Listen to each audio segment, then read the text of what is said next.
ইদ্রিস আলাইহিস সালামের এই জীবনী থেকে আমাদের জন্য শিক্ষা কি? সেক্ষেত্রে আমরা কয়েকটি লেসন আমরা এখান থেকে শিক্ষা বের করে নিয়ে আসতে পারি। প্রথমত বলবো যে আমরা জেনেছি উনি হচ্ছেন আউয়ালু মান খাত্তা বিল কলম। এই যে আমরা কলম দিয়ে লিখি, এই লেখার হস্তলিখন পদ্ধতির আবিষ্কারক হচ্ছেন সাইয়েদনা ইদ্রিস আলাইহিস সালাম, আল্লাহর প্রিয় একজন নবী। তাহলে হি ক্রিয়েটেড দ্য হ্যান্ড রাইটিং। তিনি সর্বপ্রথম পৃথিবীতে কলম দিয়ে কিছু লিখেছেন এবং এই লেখার এই প্র্যাকটিস তিনি চালু করেছেন। এই তথ্যটা কিন্তু আমরা পাই। দ্বিতীয় যে ব্যাপারটি আমরা ইদ্রিস আলাইহিস সালামের জীবনী থেকে পাই সেটা হচ্ছে সাইয়েদনা ইদ্রিস আলাইহিস সালাম অত্যন্ত বেশি জ্ঞানানুরাগী ছিলেন, শিক্ষানুরাগী ছিলেন। তিনি জ্ঞান অর্জন করতে চাইতেন।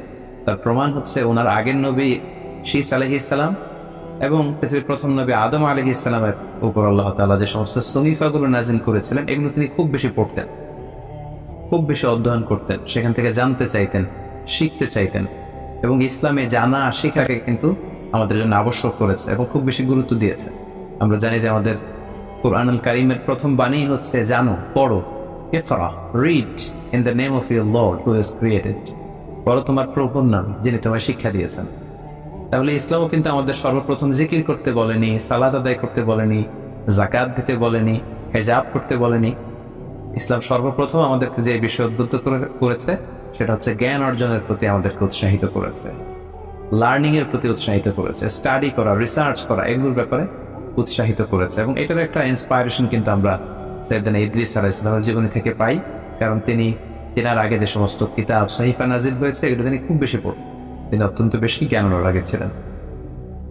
3 নম্বর যে বিষয়টা আমরা জানতে পারি সেটা হচ্ছে বুদ্ধিবৃত্তিক যে চর্চা, এটার সূচনা বা গোড়াপত্তনও কিন্তু ওনার সময়কাল থেকে হয়। তিনি বাবেলে জন্মগ্রহণ করেছিলেন, ইরাক এলাকায়। পরবর্তীতে তিনি তাওহীদের দাওয়াত নিয়ে নীল নদের পাড়ে মিশরে অবস্থান করেন। সেখানে তিনি ওই এলাকার লোকদেরকে তাওহীদের দাওয়াত দেন, সালাতের দাওয়াত দেন, যাকাতের দাওয়াত দেন। তো সেখানে তিনি জ্ঞান অর্জন এবং জ্ঞান বিতরণের একটা পরিবেশ তৈরি করেছিলেন। এবং অনেক ঐতিহাসিক বলেছেন যে এই যে গাণিতিক বিভিন্ন সূত্র, ম্যাথামেটিক্যাল যে সূত্র অথবা অ্যাস্ট্রোনমি, জ্যোতির্বিজ্ঞানের যে জ্ঞান, সেটার সূচনাটা হয়েছিল সাইয়েদনা ইদ্রিস আলাইহিস সালামের সময়। এবং আমরা জানি যে মিশরীরা হচ্ছে এই ক্ষেত্রে পাইওনিয়ার। পৃথিবীতে সবচেয়ে প্রাচীন যেই বর্ণমালার শিলালিপি পাওয়া যায়, হাইরোগ্লিফিক্স বলে ইংরেজিতে, আরবিতে হাইরোগ্লিফিয়া বলে, এটা মিশরে পাওয়া গিয়েছে। কিভাবে ইরিগেশন করতে